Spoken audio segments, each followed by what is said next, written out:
po kaming bagong alaga dito sa taas namin, sa garden namin, maliban po doon sa halaman namin. Ayan po, ito yung aquarium. Nilinis namin ngayon kasi marumi na siya. Ayan yung water niya, ayan, oh, na may kangkong. Hindi ko siya itatapon kasi gagamitin ko siya pandilig sa aming halaman. Ayan po.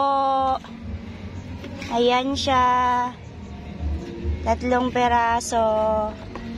Pwede ako umupo. Opo, pwede. May batang makulit. Ayan po. Pwede dito ako. Ayan yung alaga namin. Ano yan pa? Crayfish. Alin dyan yung lalaki pa? Ito yung may orange.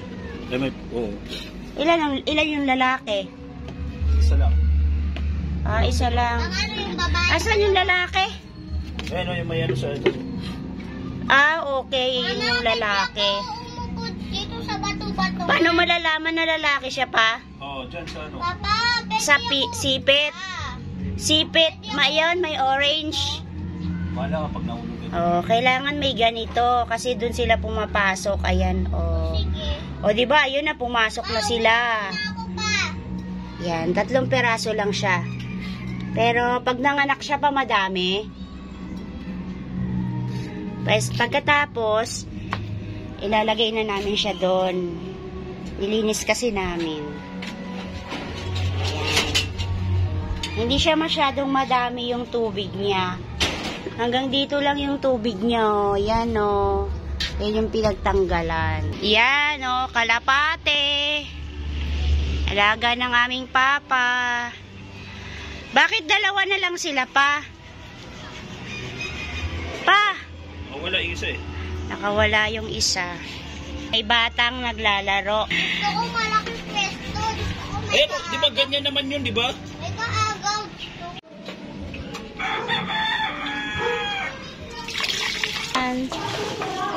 Lagyan na ng water pa. Halinaw na uli siya.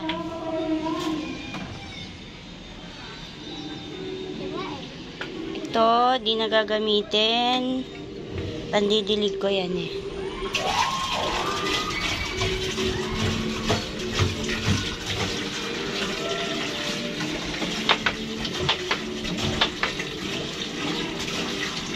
Mas kukuntian mo yung tubig pa.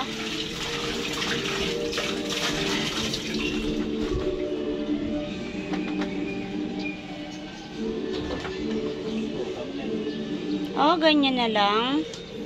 Sabagay, makakaano pa naman din siya eh. Makakalangoy pa din siya eh.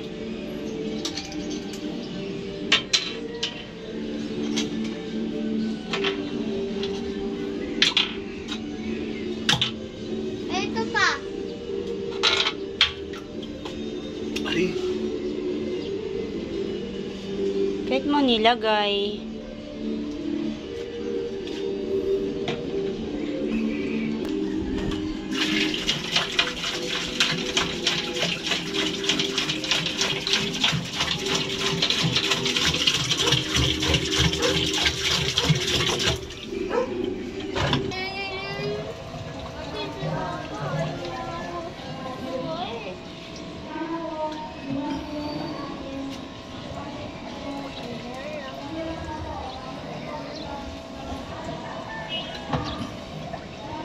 Ayan, ilalagay na sila.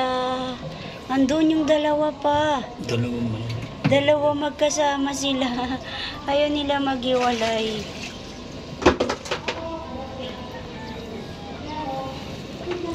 Ayan na. Tingnan natin. Ayun sila. Ayan o. Nandun sila sa may tubo. Ayun yung 2. Ayun yung isa lumabas. Lalagyan natin ng dahon. Ba't kailangan may dahon pa? Mabuhay. Para kunyari nasa bundok sila. Ah, kasi dapat daw maputik pa, no? Ayan, ayan. Lalabas siya sa tubo. Ayan, no. Ang cute. Ayun. Alangoy na siya.